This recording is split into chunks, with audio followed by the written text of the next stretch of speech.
Well, studies show that having more women on boards ensures more profitability and productivity for companies. So it's just a wise decision for companies to have more women. Women and men view things through very different lenses, and I think it's important to bring those different perspectives into the boardroom. For a different way of thinking. Women on boards gives you a competitive advantage. Fresh ideas and common sense. Better representation of the consumers. It's good for business. Well, if companies exist to benefit the community of people, then shouldn't people leading those companies reflect our community? Because we are 50% of the population and we need to be represented at the top decision-making bodies of public companies. So that the agenda changes in American corporations. So it seems as a question of justice. Because we count. Women hold up half the sky. Why so many men? Because women are drastically underrepresented on corporate boards. When you have women on boards, you disrupt groupthink that's been so dangerous for our corporations. Well, why not women on boards? Because women, more than men, are likely to identify social issues like income inequality and human rights as important to corporate strategy. Their commitment to the highest standards of corporate social responsibility really give a board the insight, the energy, the diversity, and the acumen they need. Companies are missing out when they don't have the participation and the strength of women on their corporate boards. Parity on boards would lead to the ability for any people to be honest and open about their feedback and their interactions. If we would choose en masse to buy from the companies that actively promote women, we could shatter glass ceilings and change lives. We've waited long enough. Because we all rise together. If we tell our daughters to reach for the stars and we don't make those stars available to them, they're selected by a predetermined few, we have not done our jobs.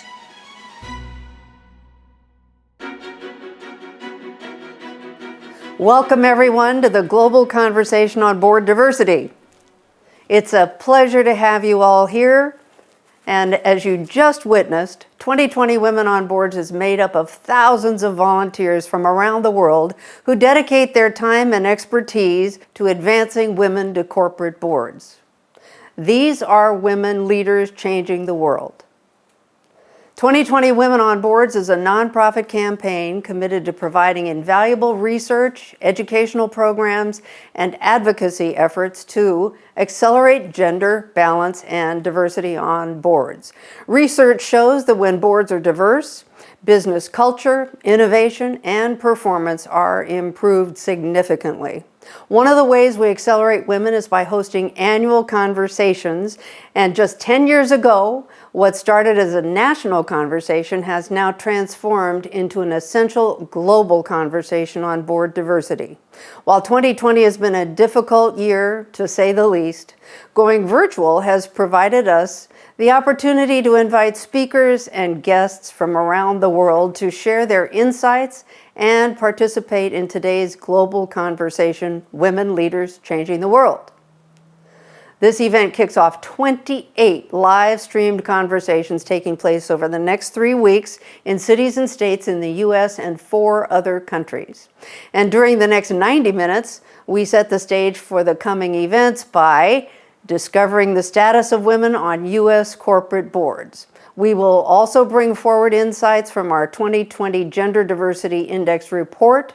We will address the status of women of color on corporate boards in the U.S., and we will also explore the global influence of women on corporate boards through international research presented by respected business leaders from Japan, Nigeria, India, Mexico, Spain, and the UK. We have an exceptional lineup of speakers, including our very own co-founders of 2020 Women on Boards, Stephanie Sonnabend and Mally Giro. Let's hear how they started it all and the progress we've made in the U.S. over these 10 years. Thank you, Betsy. Welcome to the Global Conversation on Board Diversity. I'm Stephanie Sonnabend. And I'm Mally Giro, and we're the founders of 2020 Women on Boards. Mally and I started the campaign 10 years ago with the goal of increasing the number of women on corporate boards to 20% or greater by 2020. Stephanie and I shared a passion to increase the numbers of women who were serving on corporate boards of directors.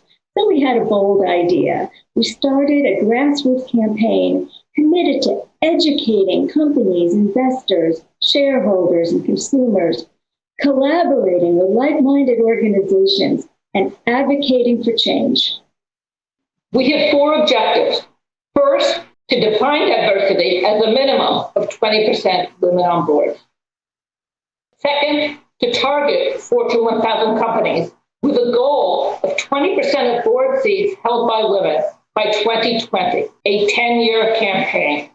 Third, we track companies' progress in our Gender Diversity Index directory and in our reports. And fourth, we generate visibility for the issue so that companies know the value of diverse boards. We built the first ever gender diversity directory, an online directory of thousands of public companies. We categorize them into 4 ways. W, winning companies with 20% or more women on their boards. V, very close companies between 11% and 19% women directors. T, transforming companies with just 1 woman director. And Z, companies with 0 women on the board. We reported on how many Fortune 1000 companies had women on their boards. In 2010, women held only 14.6% of the board seats. When we hit our goal of 20% women on board in the Fortune 1000, we increased our list to the Russell 3000 companies. And in our 10th year, we're pleased to report that the women now hold 22.6% of board seats, surpassing our 10-year goal. As more and more companies embraced our idea, the number of W companies grew from 29% in the Fortune 1000 in 2011 to 61% in the Russell 3000 today. And the number of 0 companies declined from 22% to 7% just in the past 3 years. This year, we congratulate 1,500 W companies, and over 2/3 of the Z companies we've challenged have added women to their boards. At the end of this 10-year campaign, we celebrate our success, but our work is far from done. Building on our success, we plan to expand our reach, deepen our learning, and further the campaign. Here to tell you more about it and the global impact of women on boards is our CEO, Betsy Berkmer-Coderre. Thank you, Stephanie and Mally. What a remarkable campaign you created. Year over year, we track the progress and we achieved the goal we set up to accomplish by 2020. There has been great progress, but the research shows that women of color hold only 1% of the total corporate board seats.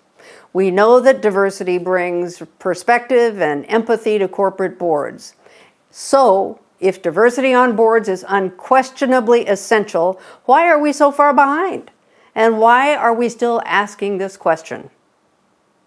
Here's what diversity brings to the boardroom.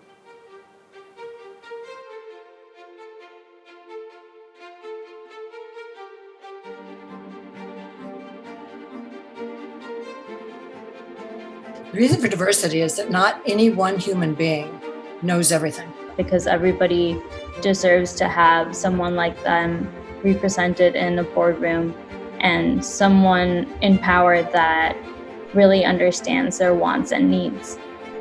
One size does not fit all. Without diversity on boards, an organization simply cannot thrive. Improving the diversity of professional backgrounds on boards is what's going to lead to innovation. Diversity gives a broader perspective on all issues. Competitive advantage, agility advantage, talent advantage. Creating alliances. Innovative ideas, new perspectives. Understanding others is what diversity really adds up to. You know, the world is a diverse place. Why not have your board mirror what's happening in the world? Corporations need to adjust and reflect diversity both in senior management and their corporate boards. And I think it's very important to have that look like what today's world looks like in reality. Because representation matters. more equity and justice for all. It's an important business imperative and speaks to a larger issue around social justice, gender discrimination, and hiring practices in organizations. We should have more diversity on boards so that we have good governance. Diversity on boards gives a company great strength, great stability, and enlightened companies realize that. Because uniformity is terrible. It's about taking into account the differences between people and placing positive value on those differences. Because companies perform better with diversity. It's the right thing to do. Diversity is a win-win for all parties. We are all in it together, and that makes us better in every which way in the business world. Similar to the conversation we started 10 years ago, acknowledging the lack of women on corporate boards to create change, we must also acknowledge that women of color are not gaining board seats at an acceptable rate. So how can we move forward in a united effort? I'm happy to introduce our first panel of accomplished experts today who work to ensure that women of color have the opportunity to serve on corporate boards. Let's welcome to the conversation Ron Williams, board member of American Express, Boeing, and Johnson & Johnson, and best-selling author of Learning to Lead. Esther Aguilera, CEO of the Latino Corporate Directors Association. John Eno, the global head of diversity for the law firm Reed Smith. Susan Keating, CEO of Women Corporate Directors Foundation, the network of directors with 76 chapters around the world whose members serve on 8,500 boards of directors. And California State Senator Hannah-Beth Jackson, who was and is the champion of SB 826. Esther, John, and Ron, based on your expertise, according to the research, what are the racial statistics on corporate boards in the U.S. today? Thank you for the question. So first, especially for our global audience, I think what people may not know is that Latinos in the U.S. are 1 in every 5 Americans, 60 million, and really driving the economy in the U.S. Unfortunately, our stats and representation are extremely low. We, of the Russell 3000 companies, Latinos hold 2.2% of those board seats. So Betsy, in 2020, KPMG and Ascend Pinnacle published the first ever report on Asians on Fortune 1000 boards. So I first want to give a special thanks to KPMG and Janet Wong of Ascend Pinnacle for sharing this data with me and us today. So as to the statistics, there certainly is a misperception that Asians are well represented on corporate boards. And despite the role of Asia and Asian Americans in our global economy, 72% of Fortune 1000 companies have no or zero Asian directors. And only 6% of the Fortune 1000 boards have more than 1 Asian directors. And it's important to note that Asian also includes U.S. women of Indian and Southeast Asian descent, in addition to Americans of Japanese, Chinese, and Pacific Islander heritage. Ron, share with us the status of Black directors, including women and men, on boards today. Well, thank you for asking. The number of Black board members has actually been about the same for the past 7 or 8 years. It's fluctuated a little. I think the good news is that we've made much more progress in women directors as a category. And I think my hope is that we will see more Black directors, both men and women, and more directors of color in general, really assuming leadership positions in the boardrooms of America. The statistics are indeed low, and according to ISS data, the Black directors account for just 4.1% of the board directors in the U.S., while the population is 13.4%. And the statistics for Black women directors is even fewer. I also want to ask Senator Hannah-Beth Jackson, in California, you spearheaded the history-making law requiring more women on boards in the state by the end of 2021. As a result, how many women were named to corporate boards in California so far? Well, of course, we've seen a huge, huge, it's all relative, but a significant increase in the number of women on corporate boards as a result of this legislation that passed in 2018, became operative in 2019. We are now up to almost 25% of our corporate boards in California. For all of you, what should we do to increase diversity on corporate boards? And are you optimistic about progress? The challenges are that, there's many people in the pipeline, but frankly, not enough Asian women in C-suite positions. Literally try Googling top Asian American women CEOs, and you're going to find a very short list. We need to educate folks that Asian women are in fact strong leaders, that we need to change the prototype of what a strong leader is. And at the same time, we need to be more intentional around creating more C-suite opportunities, more director opportunities for Asian American women, whether it's mentoring, sponsorship, or plain old just providing good opportunities. We need the public, we need shareholders, we need people within companies to be demanding that there be more women and women of color. Greater diversity is the key. And of course, following up on the statement made by Goldman Sachs that they were not going to fund any more startups that did not have diversity on their boards, specifically gender diversity, because they know it's better for business. The more that people can ask the right questions in the boardroom and know where to go to find this talent, not only through us, but other resources, that is an opportunity to ensure that Latinas and women of color are at the decision-making table. So I would say it has been a journey. I would also say that given the focus on diversity in its broadest sense today, all of the unrest, and whether we're talking governments, and not just in the US, but around the world, whether we are talking shareholders, whether we're talking the investor community, employees, we have a moment in time to really make progress. So I think, I want to go beyond the barriers of the past and move forward with some optimism. So to answer the question, I'm an optimist. I think the environment has been much more favorable recently.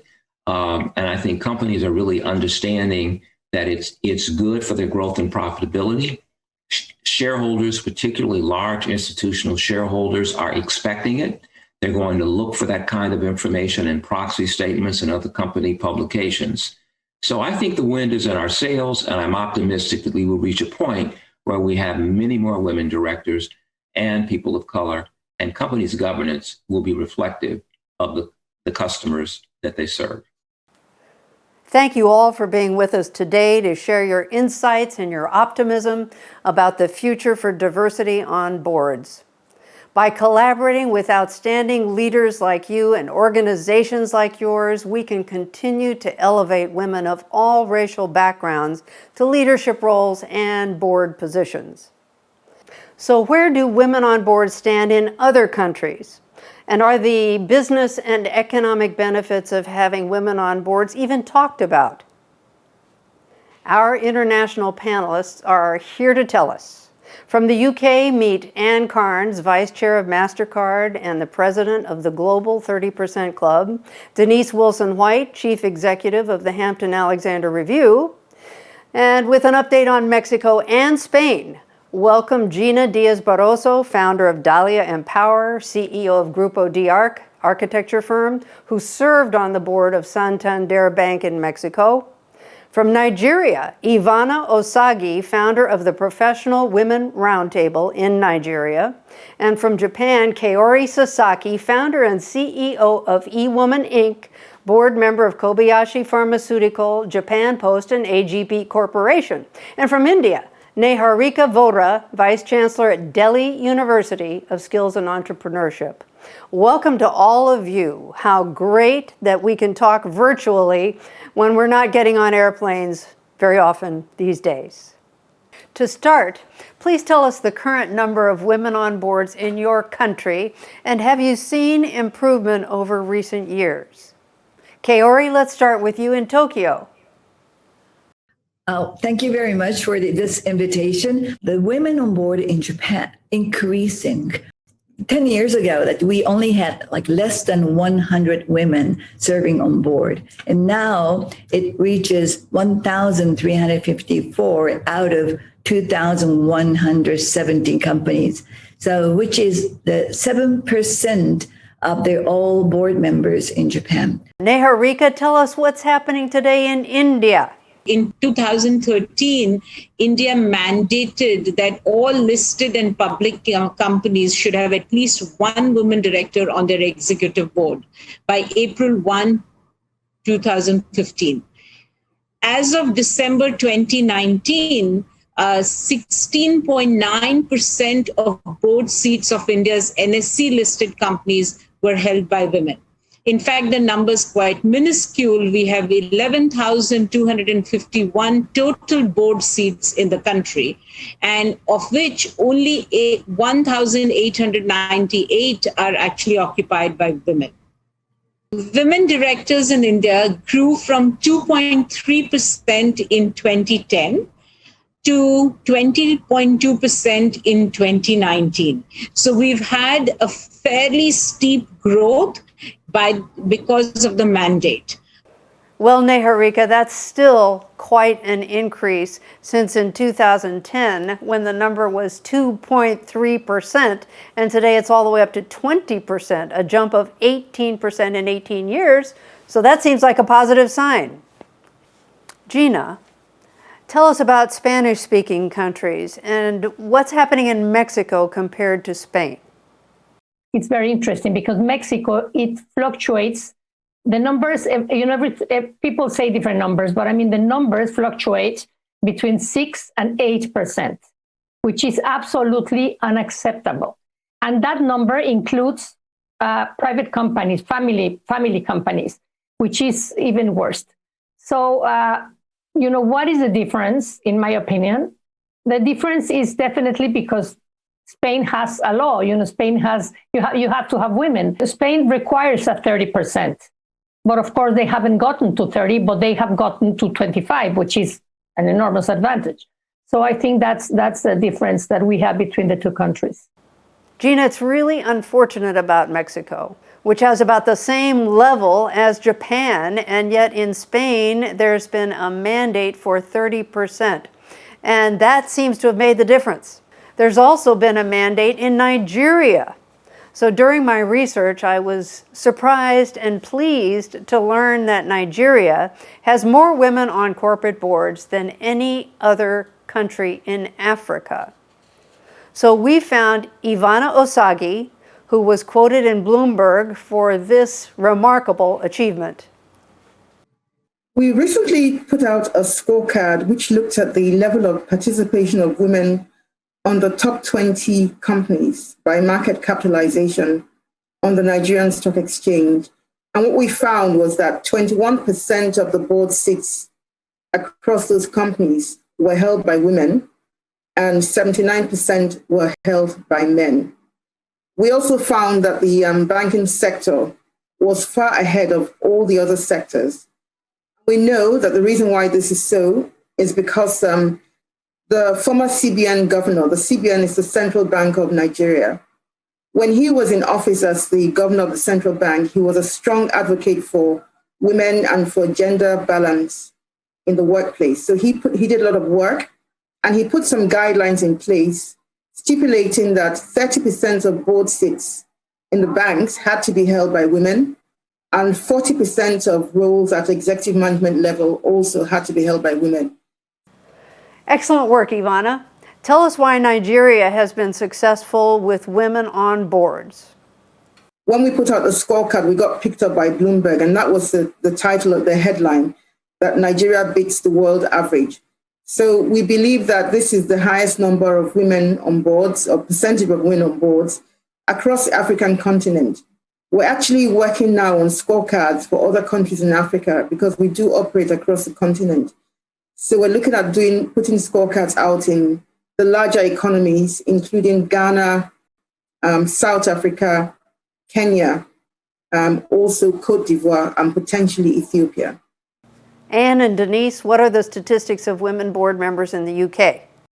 When we started this journey in 2010, there was just 9% women on FTSE 350 boards, and today we have 33% women sitting on FTSE boards. So quite some journey. If you look at the FTSE 100, so a smaller cohort, again in 2010 there were just 12% women sitting on FTSE 100 boards, and today we have very nearly 36%. So, you know, the review has worked for us on many fronts, representation not least. But each year we've raised the bar, so targeting, you know, what was acceptable in 2010 is less acceptable in 2015 and unacceptable in 2020.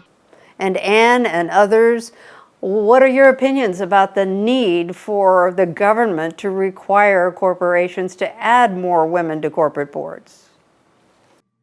Well, we believe at the 30% Club that the best way to add more women directors is to actually get the hearts and minds of the chairs and the CEOs of those companies and get them to commit to a culture change. Having said that, we've seen many governments introduce mandates. For example, France has, Italy has, I believe California is now. And of course, those mandates can be quite effective at a board level. So I really do think it depends on the culture of your country, what would work best. In Japan, about a little more than 30 years ago, that equal opportunity law has started. So since then, the women and men supposed to be in the same positions and then same opportunities. However, as you may know, that Japan is ranked 121st out of 153 countries in WEF, the Gender Gap Index, which means that men and women have a very strong and big gap in politics and business, medias, and so forth. When I did the research on India, I also looked at what mandates have done to boards across the world. And my belief is that we just need to make the mandate bolder. If you say the mandate is going to be one woman, we will achieve that. So I think we really need to have 3 women on the board as a mandate, because you need a critical mass of women to make a transformative impact on the board itself. You need more women for women to get heard and to be able to actually make a contribution. Do you think countries can influence each other about the business advantage of having more women on corporate boards? Yes, definitely. Japan is very sensitive about the foreign pressure. So we would like to know a lot of data and numbers and regulations and the trial of the other countries, so that we could use those information as a weapon and the tools to move those male decision makers in Japan. That's one thing. I do think that countries like Mexico, and I'm sure there's many, many others, especially in Latin America that I know very well, that need to follow example of countries that have done amazing jobs in putting women in leadership positions, women on board positions, and women as presidents of their countries. Finally, what do each of you predict will happen in your country over the next 5 or 10 years? It's a good question, Betsy. My sense is that there is no dearth of women who could serve on boards. There are women who've been through business schools, who have been active in business. There are women in government who have served as very senior bureaucrats. There are lawyers who are women. There are women who have in academics who are in business schools. So I think there is a very large, very interesting, very competent pool that is available for selection of women as board members. I think that in the next 5 years, we certainly will be hitting 30%, maybe higher, but certainly I think in the next 5 years, at the pace at which we're going, we should be hitting 30%. And in another 10 years, the world will be a very different place. I don't see any reason why in another 10 years we shouldn't be at parity. So I would expect that we would have a 50-50 split between men and women. I am very sure that in the next 10 years, we will have the board that we need. We will have the women prepared the way they should be. And the results are going to be amazing, not only for the companies, but for the countries and for the world. So the GDP will increase the way it should increase. Thanks to what? Not thanks to women, thanks to the diversity needed in order to have the profits needed for the countries, for the cities, for the companies, and for the world. Thank you for being with us today. We are glad to hear that you are so optimistic, and we applaud all you do as women leaders changing the world. We at 2020 Women on Boards are proud to bring these influential women together. We all benefit from collaboration with each other to someday achieve gender balance on boards. Yes, we've reached 22.6% board seats held by women in the U.S., but that's far from gender balance. So how are we going to get there faster than in the past 10 years? And how do we ensure that women of all racial backgrounds advance? One of the things we teach in our Get On Board workshops is how to promote your skills in quick sound bites and to network with other individuals who can help advocate for your skills no matter where you are in your career. This is an invaluable lesson and strategic tool that will prepare you when someone asks, "What would you bring to the corporate boardroom?"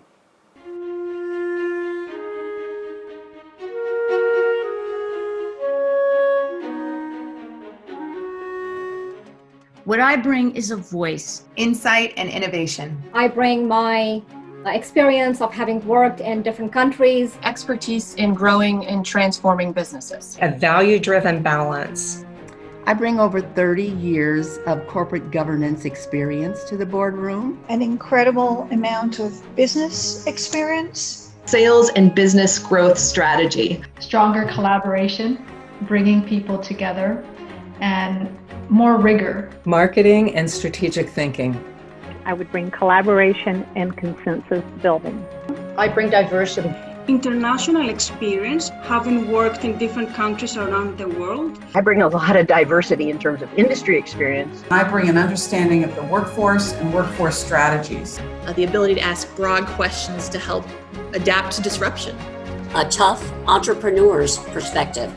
An ability to make the tough decisions, but with my heart.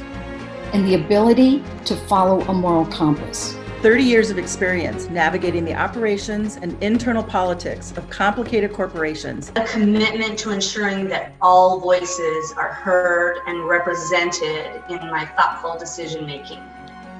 A strong sense of optimism and a sense of humor. I'm an organizer and a problem solver. What I hope I bring to the boardroom is bold, innovative, imaginative, even transformative thinking. I would bring a voice of the next generation of leaders. I bring a working knowledge of corporate social responsibility.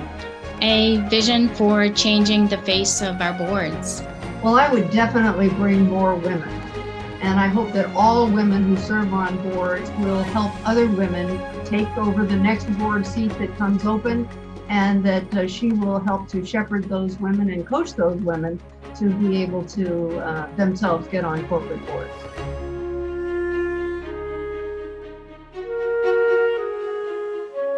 This is a glimpse of our 2020 Women on Boards network. Imagine the pool of talent that lives inside and outside your network, or inside and outside your state, inside and outside this country.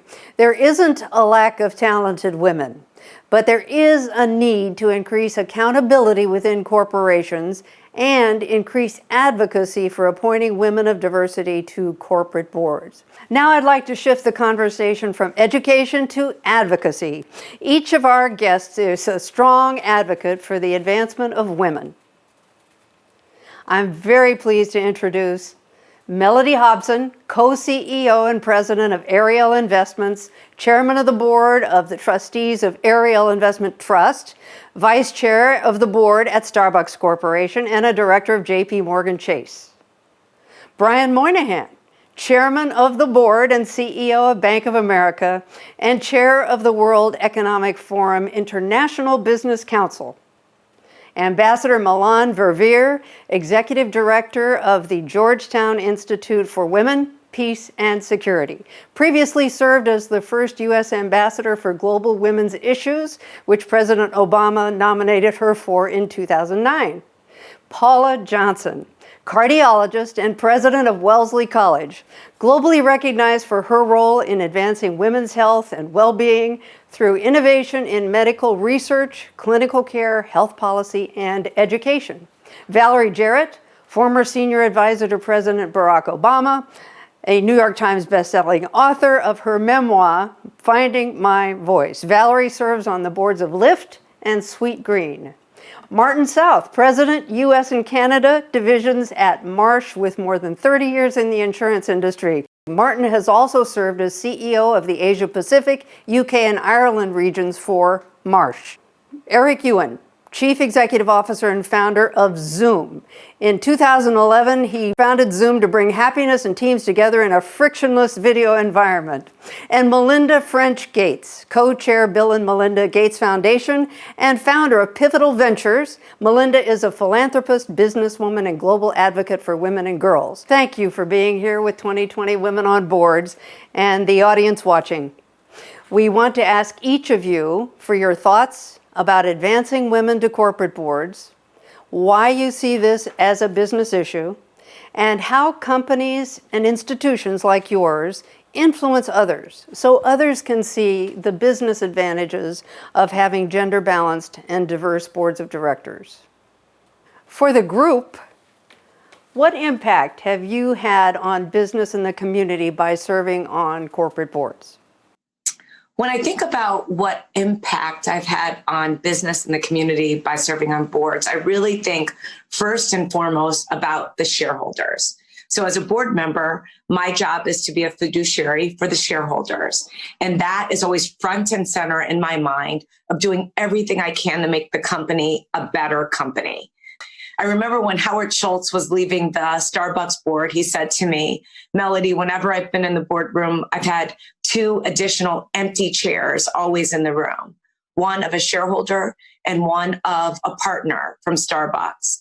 And the idea being, I want to make sure everything we discuss, we're both proud of and we have them in mind.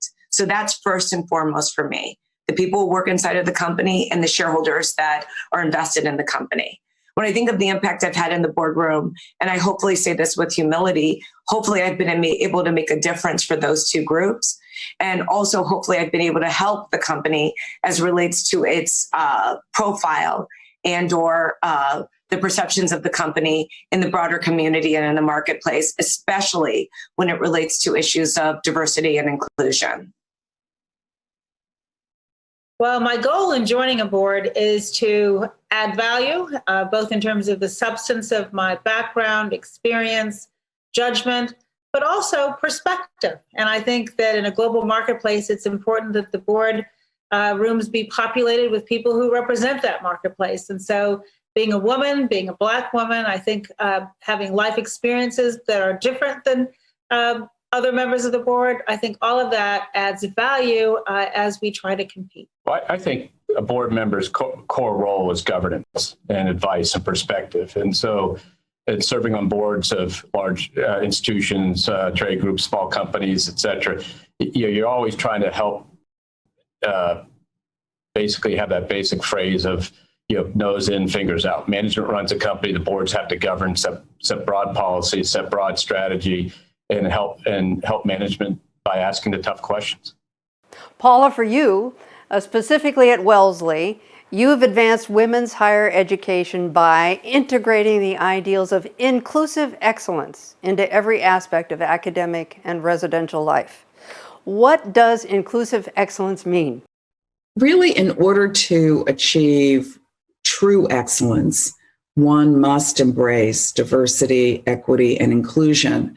And inclusive excellence is the idea that for us, every student has the opportunity to feel a strong sense of belonging and to flourish. We've been so fortunate and really focused on bringing students from across the country, from different races, ethnicities, socioeconomic status, as well as from around the world.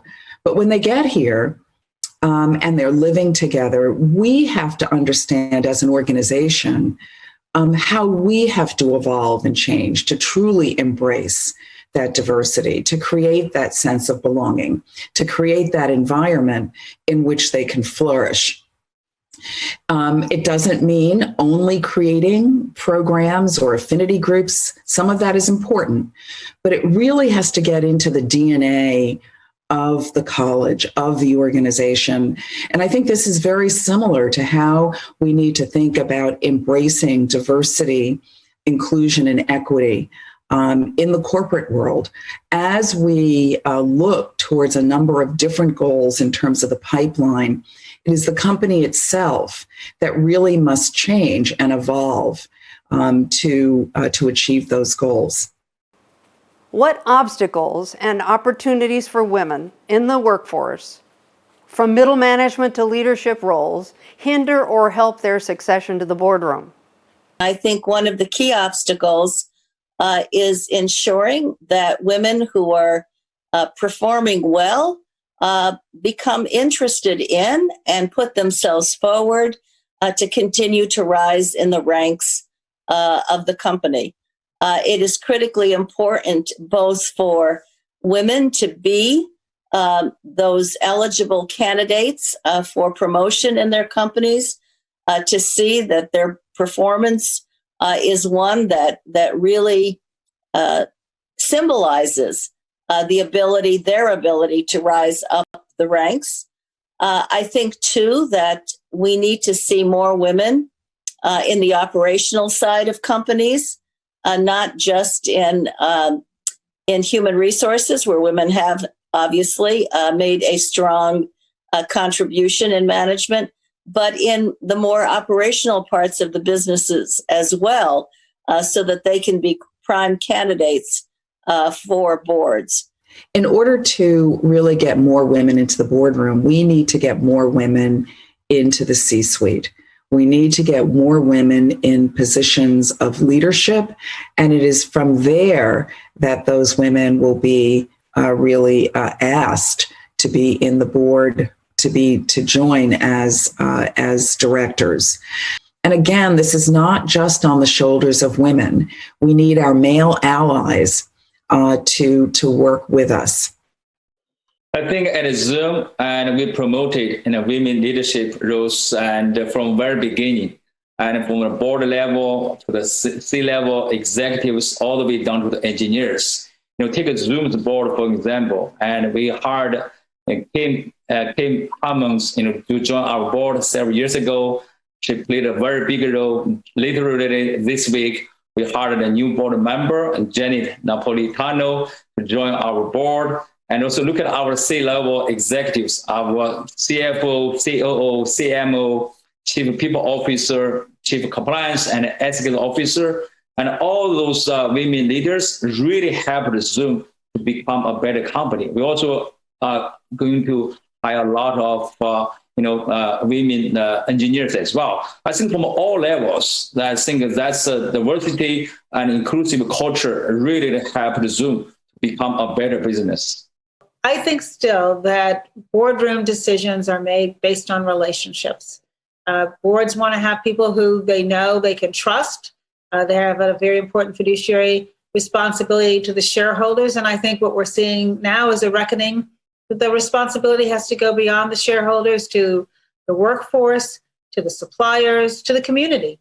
And so I think it's important that we have women in those positions on the board who can add perspective and who can encourage their businesses to recognize that diversity is a strength and inclusion is a part of the culture. And that if we want to have people move up the corporate ladder and ultimately into the boardroom, we have to remove the barriers that are a hindrance to that progress.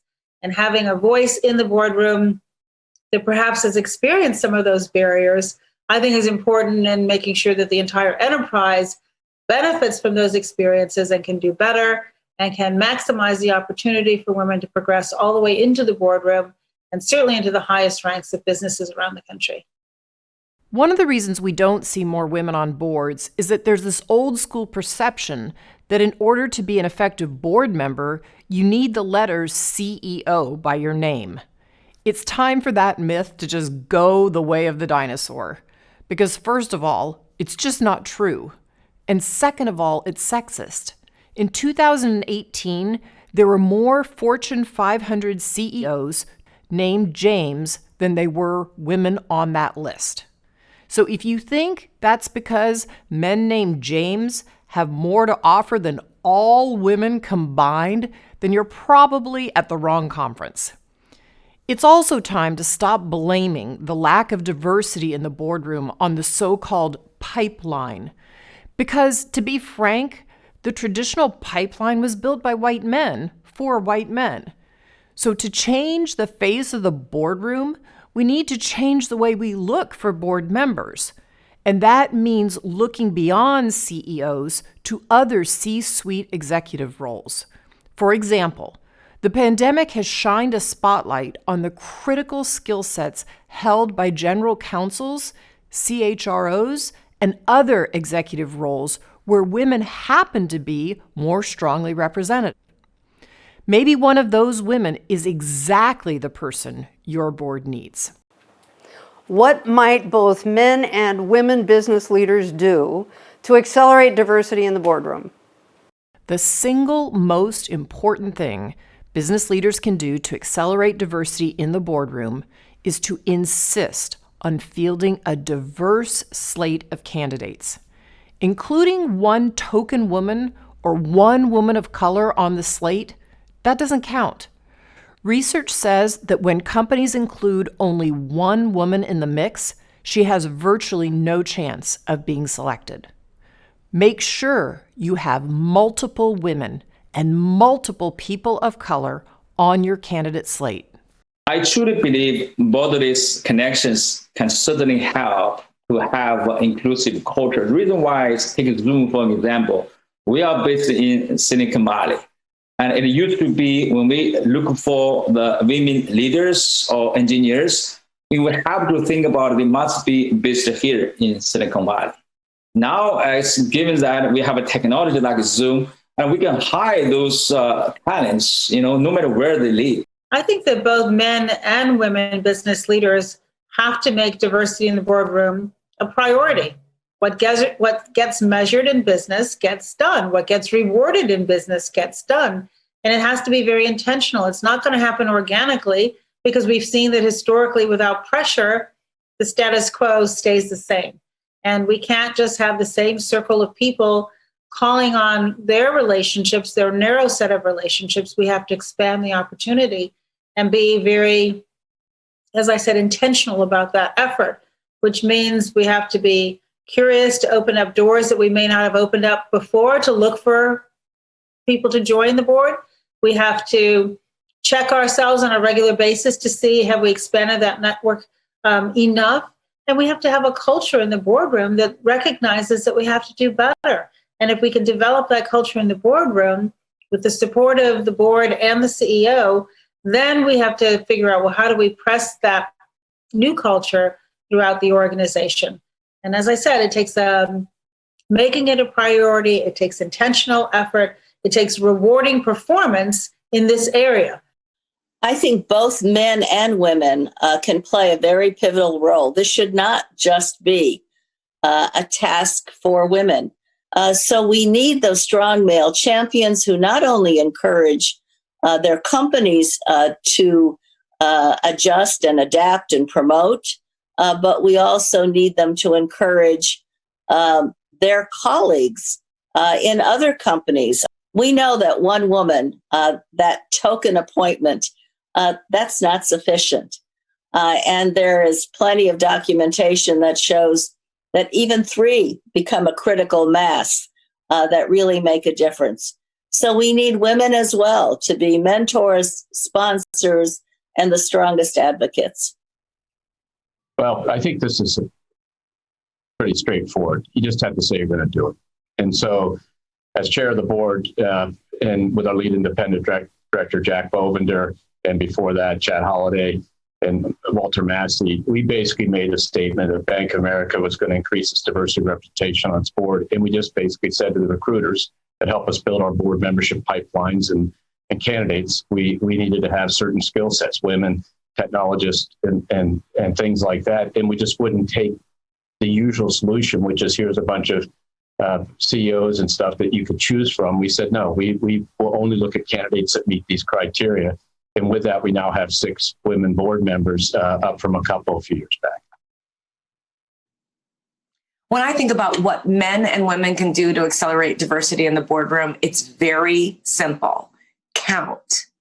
Anything that matters is worth counting. Anything that matters counts. So start counting. One of my favorite lines is math has no opinion. When you have the data, it speaks for itself. And so what I suggest is counting at every level of the organization, looking at your board by ethnicity and counting, then the C-suite and all the executive ranks, and then all the way down the organization. And I would ask those board members not to create that multicultural umbrella where they put all of the ethnicity as well as gender in one umbrella, and you can't see where the problems are because you don't have the distinct groups. One of the most important things that we can do as directors and also as leaders is bring more women and people of color into leadership roles. Really ensure that that pipeline is not leaking. And this takes more. We talk a lot about networking. Networking is important, but it really takes coaching, it takes mentorship, and it takes sponsorship. And I think we've got to take those on very, very seriously in order to really change the makeup of leadership.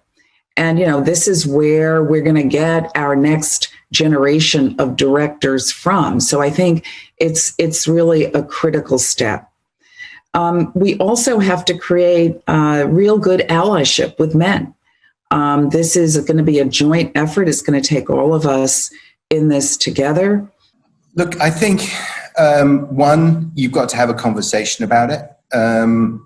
It has to be on your mind at every level. You have to look at it from the bottom of organizations where it's much easier for people to control what people you end up employing. If you're doing horizontal hiring, you have to be very mindful of it. As you look at promotions, particularly you look at senior level promotions, it almost has to be a cultural thing in any organization now that you cannot even conceive of putting forth a slate of candidates that isn't diverse on every level. But you've got to talk, you've got to use actions, and you've got to be accountable for the targets that are set in organizations. You have to be bold, and you have to make statements about what your expectations are, what your targets are. You have to be prepared to measure yourself against those, and you have to create a culture where it's so obvious from role modeling and the way that the culture is an organization that inclusion and diversity is a business strength. It's a key advantage when you can do it, and you have to work towards that goal relentlessly. And it can't be just seen as a thing, as a fad. Another thing we can do to accelerate progress is amplify external pressure on the companies that are part of the status quo. That's why the asset manager State Street Global Advisors uses its proxy voting power to vote against boards without women on them. That's why Goldman Sachs won't take a company public unless it has at least one woman or person of color on its board. We can learn from those examples and we can follow them. If we turn the pressure up high enough, old barriers are going to start to crumble. Ambassador Milan and Valerie, you have such a worldview, having been in the previous administration and very, very active in reaching out to the rest of the world. Do you think that countries influence one another in this issue? And are there discussions at the highest levels about this issue? And what have you seen? What we're seeing is other countries are really moving in this direction as well. Companies see what each other is doing. So many companies today are multinational companies. They're operating the world over. And there is a real sense that work has to be done differently. Leadership needs to be manifested differently. In the area of boards of directors, corporate boards, publicly held companies, this is a trend line that is no longer a wishful thinking, but increasingly a hard reality. Yeah, so I think absolutely peer pressure at any level works, and it happens between countries as well. When President Obama was in office, I co-chaired together with the Secretaries of State a council that encouraged those who came to the UN to make commitments about what they were doing to improve the representation of women, both in government and in business. And we shared best practices on an annual basis at the UN General Assembly. And by sharing those best practices, it gave us a chance to compete against one another and say, well, who has the best ideas? What can we do as government leaders and as those who are leaders in business to make this a priority? So I do believe that on a global stage, there is a recognition that you cannot compete without representation of the people who are purchasing the lion's shares of the goods and many of the services, and that we will make better decisions both as public policymakers and as business leaders when we recognize that, reinforce that conduct, and put pressure on one another wherever we can to excel. So yes, countries compete with one another, businesses compete with one another, and that's as it should be. And I think there has been a paradigm shift from this sense that representation of women in the workplace at all levels is a nice to do, and it is now recognized as a business imperative. And I think global leaders, both in the public and the private sector, are beginning to understand that now and devoting resources and efforts and energy to achieving those important goals of diversity and inclusion. Eric, Brian, and Martin, we report on the percentage of board seats held by women per industry sector. This year, women held 22% of the board seats in technology, 21% of the seats in financial services. As we head into the next decade, what are the trends you believe will take shape for women of color in technology and financial services? I think all industries, especially tech, have a long way to go. The good news, I think, you look at all those companies, we are all aware of this problem. The thing is, we got to take actions, take measurable actions, and to focus on this problem. I hope by doing that in the next decade, that there's a conversation we don't need to have anymore, right? And really value those women leaders from all levels and can truly help every business to become more inclusive, more diversity. That's where the best decision can be made. I honestly think that, like all things, a virtuous circle of more and more membership will beget more and more membership in the circles of connectivity, in the circles of knowledge, and the circles of reach and expansiveness will continue to add members and it will continue to grow. And so I think between companies being measured on diversity by their customers, their investors, and shareholders, as you know, I've been working with the International Business Council on a set of metrics that include really to help on the Sustainable Development Goals of UN. But one of those metrics is governance, and part of that is your board diversity and diversity in your company. So, the diversity of boards is well known. They're being held accountable by the shareholders and customers and society outside writ large, so to speak. And I think the trends favor. But the most important thing is the networking impact and the building impact of having more and more membership will beget more and more membership. And then over the next decade, I hope that we can get to parity. It's the same trends that we've been talking about from a gender standpoint. Boards need to reflect the societies from which they come from. That needs to be the tone. And so I think when every boardroom in every company in every country reflects the gender and the ethnic mix that society represents, then I think we've got to parity. But at least the conversation is happening in a way that it has never happened before. The taboo has sort of been removed, and people are now leaning in and calling it out. And I think that's a really good thing. I think it's a powerful thing to drive and to change the culture in organizations at a time when a lot of people, have lost trust in institutions, and people rely on their businesses, their places of work, and their families and friends to be those sources of truth. And so there's a huge responsibility, I think, on business to make sure that they reflect those desires and those needs, particularly if you want to attract the workforce of the future. One of the other things I'd say as companies think about looking for board members, when you look at these large companies like Bank of America, once in a while here when one of our women is considered, one of our senior executive women is considered outside is the nature of the role, our head of human resources or our chief administrative officer.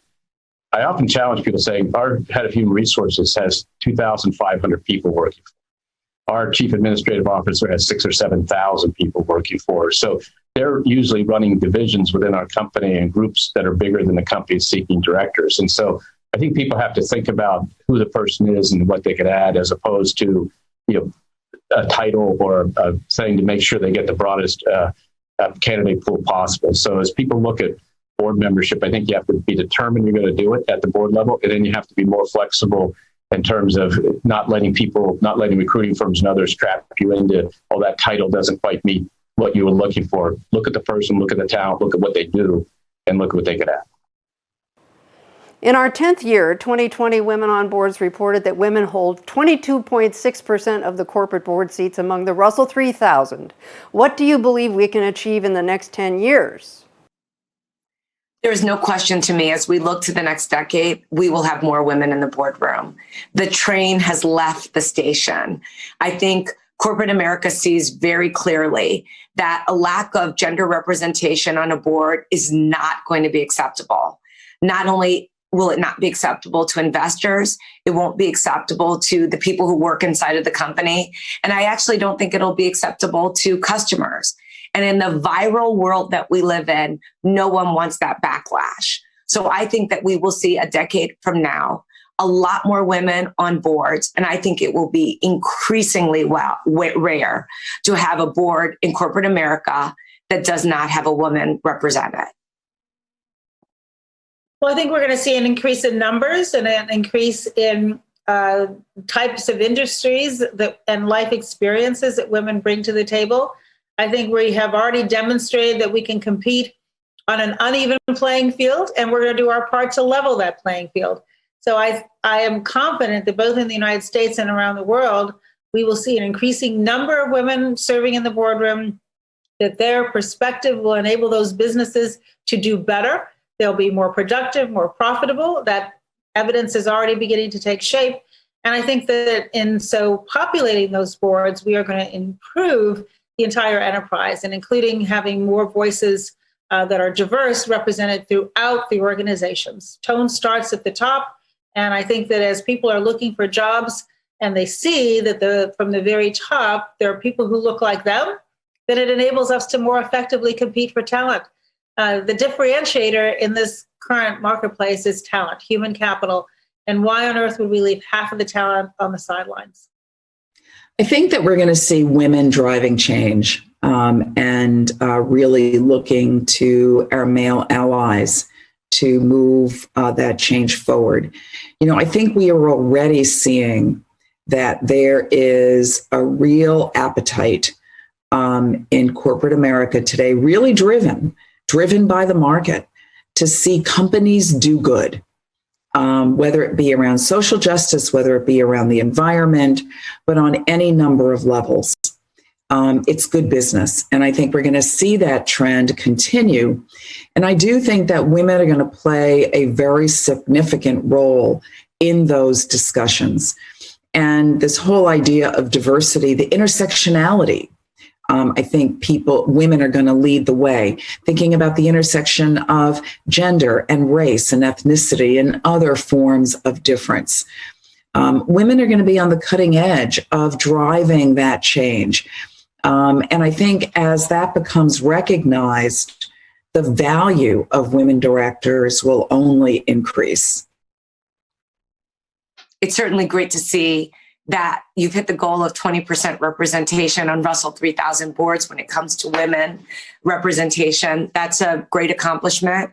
I lean back on a quote that I once heard that Michael Dell says, pleased but not satisfied.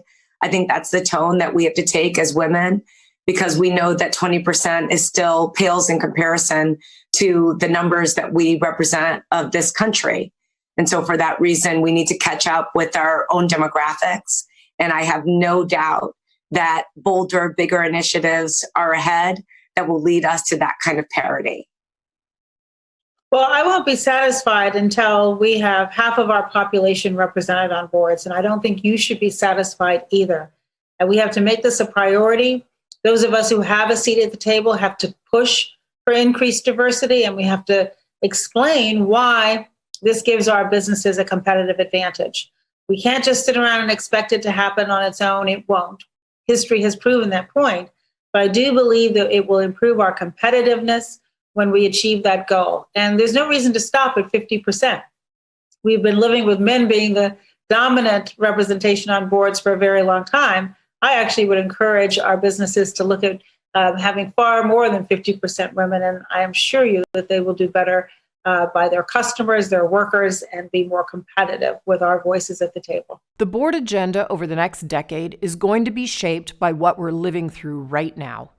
A global pandemic that has disrupted business as usual, a recession that is impacting women disproportionately, and a long overdue reckoning with the racial injustice that has corporate America thinking seriously about its roles in advancing equity. These are big challenges. To meet them, boards will need a diverse set of perspectives at the table.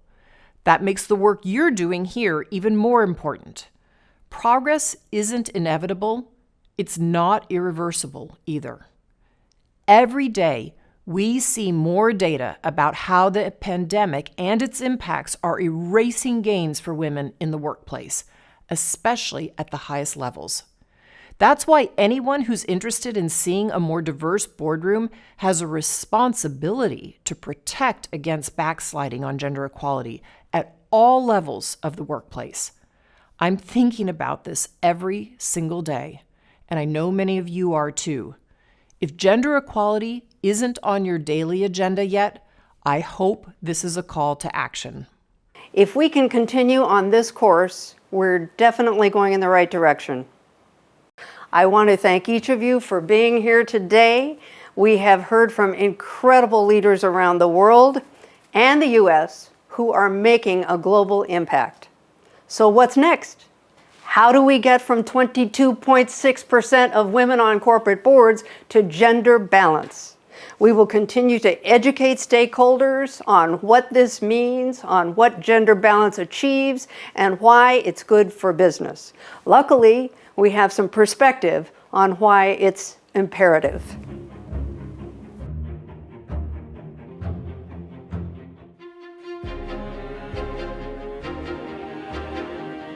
Gender balance on boards definitely achieves better dynamics. Greatness. More profit. Better decision making. Intentionality of purpose. It achieves better performance. Better engagement from all employees. Better outcomes. Well, it achieves better balance, and it means that one group can't dominate another. Better performance. When there are women on boards, we see higher stock prices, a proxy for improved financial performance. A better working world. Using the best talent available and eliminating artificial constraints to opportunity. Success. Stronger collective intelligence. Better responses to changing environments. Better engagement with the executive team. More humane treatment of employees. Greater respect for women around the world. Empathy. Better decision making. The opportunity for the interests of those women to be more fairly represented, including those who identify as gender fluid. Tipping the scale where it needs to be, so decisions can be made which takes into account and benefits all the stakeholders of the company. Better decisions. Collaboration. Equality. Collaboration. Better decision making. A level playing field. The ability to cultivate a diverse conversation and perspective. Gender balance brings the perspective of women and men to any issue that the board is facing. And the companies, as a result, are more profitable, more productive, and the workforce is better engaged.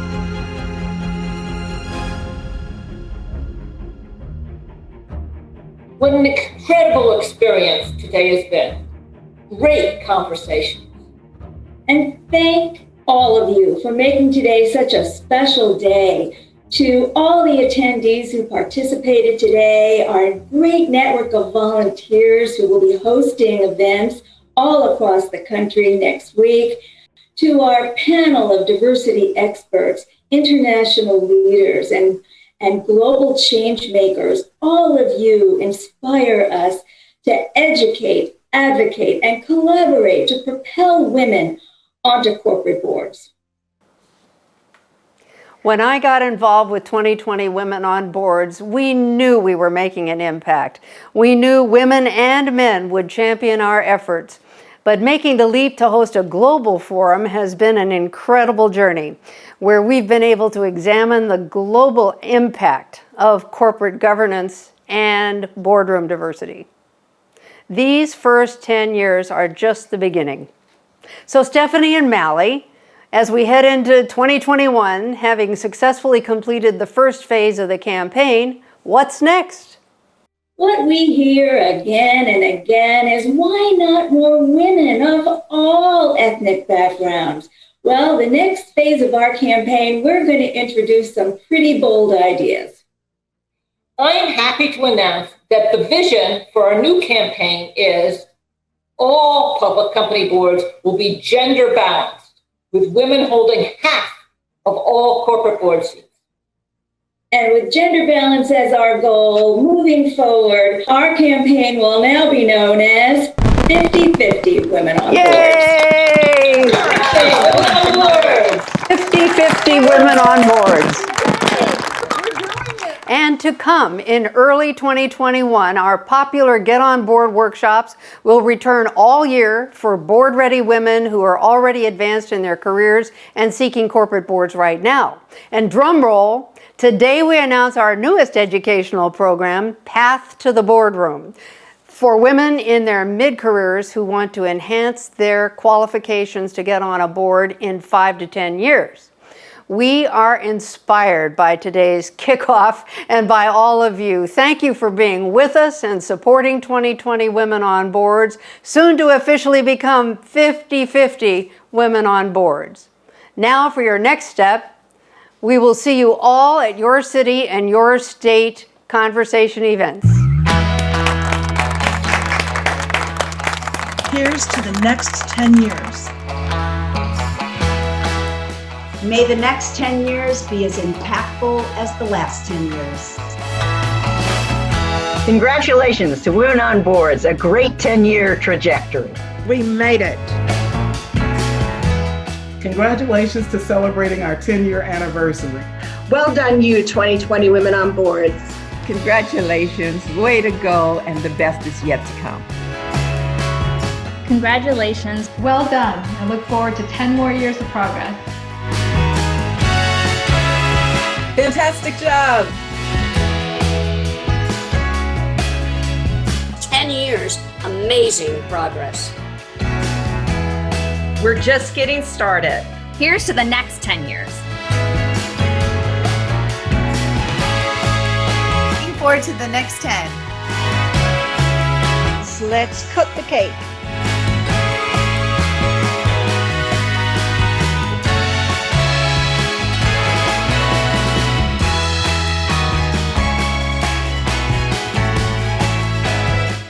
Is just the beginning.